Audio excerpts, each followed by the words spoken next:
Hi guys, welcome back to the channel. So 2025 का last दिन है एंड वी आर मीटिंग अब next year में. So happy new year in advance.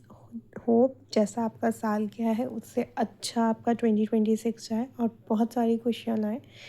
मेरे life का बहुत इंपॉर्टेंट फेज़ होने वाला है 2026 में. होप आपके लिए भी ये साल बहुत बहुत बहुत सारी खुशियाँ लाए. Happy new year in advance. Be safe, enjoy, party hard. So आज का इस साल का last topic we are going to continue today and we'll be meeting next year. Okay, let's start. So last class we have started with teachers Collins syndrome. We have seen almost the clinical presentation and pathogenesis. We'll be continuing that. Okay. In some cases, one or more of the middle ossicles are okay. In some cases, one or more of the middle ossicles or oval window is absent. The external ear is deformed in 80% of cases. The pinna may be hypoplastic, incomplete, or displaced, crumbled, or displaced. The external ear canal is completely absent in 30% of cases. In others, ear tags and skin pits occur in the cheek along the ala tragal line. Learning disabilities exist and cognitive functions are secondarily impaired related to the hearing loss.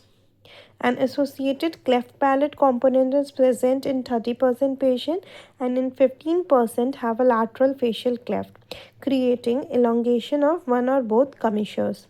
Maxillary sinuses and the mastoid sinus are usually not pneumatized. So, इस syndrome में हम लोग को बहुत सारे oral findings या बोला जाए फेशियल फाइंडिंग्स मिलेंगे, including the oral thing, the year thing. Okay. Now, half of this syndrome is autosomal dominant trait and other half is spontaneous mutation. अपने आप से mutation हो जाता है. Now, the clinical disease is thought to be related to the absence or abnormality of the anterior portion of fetal stapedial artery which supplies middle ear, maxilla and the mandibular component of the first branchial arch. So, जो इसका relation है या इसका pathogenesis है is mainly the absence और abnormality of anterior portion of the fetal stapedial artery. जो ये stapedial artery होती है उसका एंटीरियर पोर्शन में एबनॉर्मलिटी होती है, एब्सेंट होता है वो. ये जो स्टेपीडियल आर्टरी होती है फीचर्स में वो क्या क्या सप्लाई करती है? Middle ear, maxilla and the mandibular components of first brachial arch. तो जिस वजह से हमको ये सारे साइंस दिखते हैं जो अभी तक हम लोग पढ़े हैं इसमें. But the posterior branch of the first stapedial artery is normal, so the skull, scalp and the area posterior to ear is normal. Since posterior branch में कोई एबनॉर्मलिटीज़ नहीं होती तो पोस्टीरियर ब्रांच जिनको सप्लाई कर रही है, जैसे स्कल हो गया, स्कैल्प हो गया या एरिया पोस्टीरियर टू ईयर, ये सारे नॉर्मल होते हैं. Now coming to differential diagnosis is mandibulofacial dysostosis, minor variation of some genetic defect, and acrofacial dysostosis. This is a Treacher-Collins type by Nager and DeRender. तो mainly दोनों डिसोस्टोसिस ही हैं और एक variation है इनके, ऐसा कह सकते हो. And they are different entity ऐसा बोलते हैं. So they are considered in the differential diagnosis. Okay.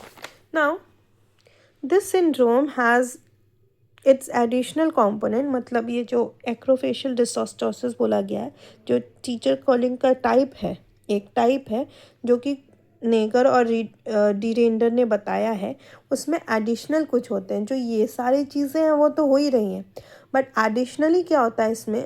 Hypoplastic और एब्सेंट थंब दिखते हैं. There may also be fusion of the radius to the ulna or absence of either of these bone of a metacarpal. तो mainly जो teachers calling syndrome में सारे दिखते हैं, year का हो गया, मैक्सिला का हो गया, मैंडिबल का हो गया, हाइपोप्लासिया, उसके साथ साथ एडिशनली इसमें हमको हाइपोप्लास्टिक और एब्सेंट थम्स दिखेंगे, फ्यूजन ऑफ रेडियस जो अल्ना दिखेगा, या absence of either of these bone or of a metacarpal. Okay, that's all for today. We'll be continuing this in the next class. Till then, like, share, subscribe, and comment. Bye.